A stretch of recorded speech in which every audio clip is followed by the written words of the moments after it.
why I am making this video is because I recently went to the USS Hornet Museum, and that's all why. And I know that I've kind of promised one of you that I would make the Petter Scrum video, and I swear I'll get on that as soon as I can. It's just I'm having trouble with the thumbnail, and until I can figure that out, it's not coming for a while. Hello everybody, and welcome back to another video, and that's made by me, and today about USS Hornet, American aircraft carrier, first Yorktown-class to Essex-class. Stick around and enjoy, and if you don't, your attention span is cooked.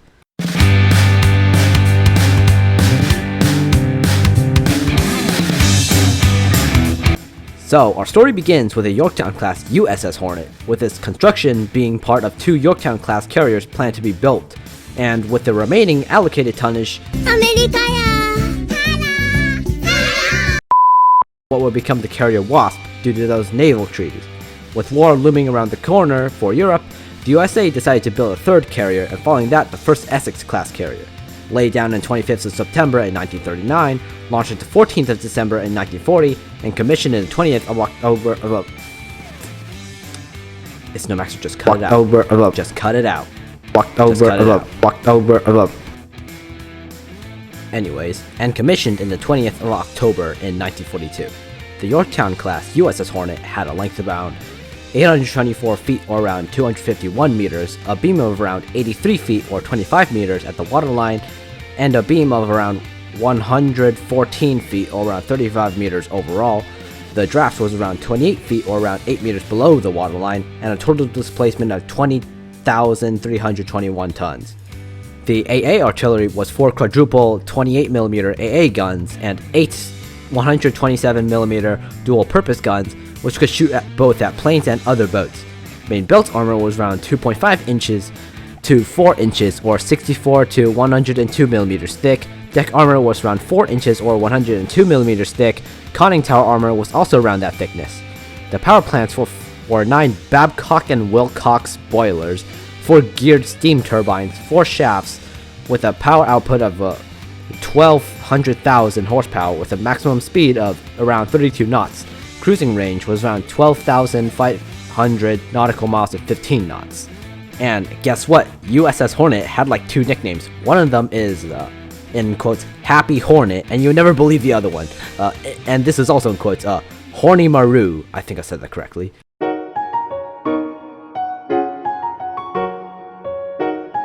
Okay, starting things off, the Doolittle Raid.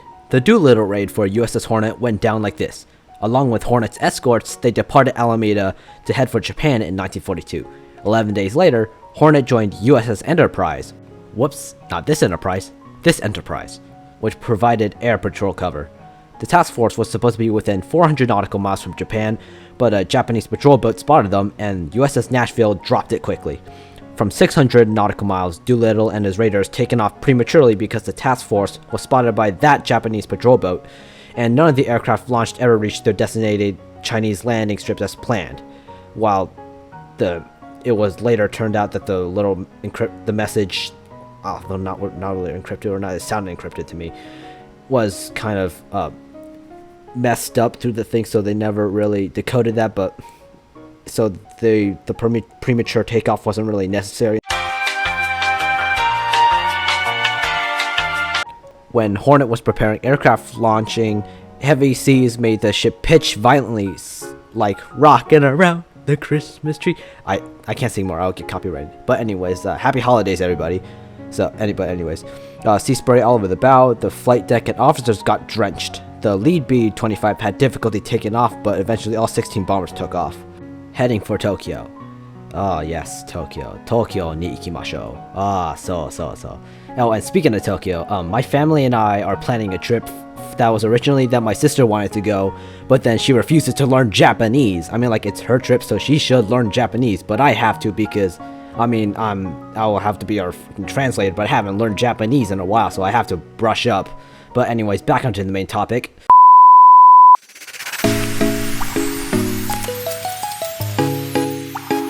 On the 28th of May in 1942, USS Hornet and the task force headed for this random point named Point Luck, just a couple hundred miles from the island of Midway. They're supposed to be in a flanking position to the Kido Butai, which had Japanese carriers Kaga, Hiryu, Akagi, and Soryu. Early in the morning, Hornet, Enterprise, and Yorktown launched their aircraft before the second wave of Japanese aircraft meant to touch Midway Air Base. Hornet's dive bombers went off course, missing the enemy fleet, and had to return to the carrier. Hornet's attack aircraft chased the fleeing Japanese fleet after an aircraft run sinking Hiryu and losing Yorktown, and an assist in sinking Mikuma, damaging a destroyer and critically damaging Mogami and setting it ablaze. After Midway, Hornet sailed out of harbor and into the Solomon Islands. A bomb damaged Enterprise, a torpedo strike on Saratoga, and the sinking of USS Wasp left it all to Hornet to team carry in the South Pacific. Dun dun dun! Anyways, it's not really that dramatic, but anyways.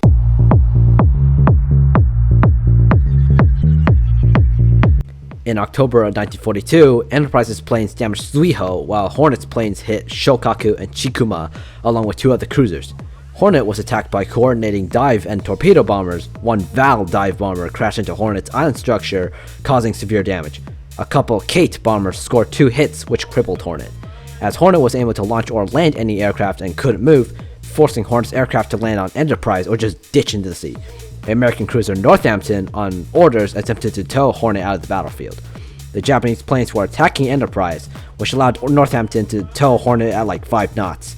Repair teams were on the verge of restoring power when Japanese Kate torpedo bombers attacked, but no torpedoes ever hit. After being informed that further Japanese forces were approaching, any further attempts to tow Hornet were ceased, and the order to abandon ship was carried out.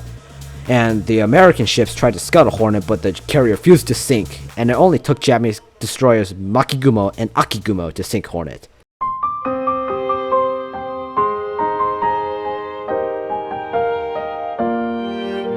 The new Essex-class carrier that was currently bears the name Hornet originally started out as USS Kearsarge, laid down in the 3rd of August in 1942, launched in the 30th of August in 1943, and commissioned in the 15th of November in 1943. The new Essex-class ship had a length of around 872 feet or around 265 meters, a beam of around 93 feet or 28 meters, damn I messed that up, a draft to around 34 feet or around 10 meters below the waterline, and a displacement of 27,500 tons. AA artillery were 46 20mm AA guns, 32 40mm AA guns, and 12 5-inch dual-purpose guns. Main armor belt was the same on Yorktown-class Hornet. Deck armor was around 1.5 inches or 38mm thick. Hangar deck armor was around 2.5 inches or 64mm thick, my bad.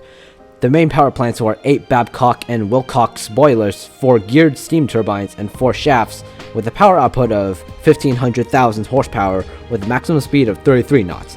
Cruising range was around 14,100 nautical miles at 20 knots. USS Kearsarge fought in many battles: the liberation of Mariana Islands and Palau, liberation of the Philippines, battles of Samar, Mindoro, the Philippine Seas, and the campaigns of Volcano and Ryukyu Islands. And the ship participated in the American task force to counter the Japanese vessels in Operation Tengo, where, American carriers ganged up on Yamato, which also coincidentally is one of the World War II battleships that I hate with every fiber of my being, but I'm not gonna go down that rabbit hole in this video, am I?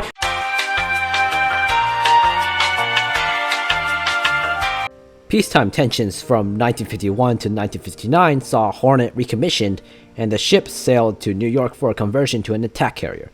The ship also saw combat in the Vietnam War and retrieved the Apollo 11 command module Columbia. After being decommissioned, USS Hornet was made a museum ship in Alameda, and if you live in the Bay Area, it's like right there. And a bunch of movies were shot on board the USS Hornet, including Ghost Ship, State of the Union, and Rescue Dawn.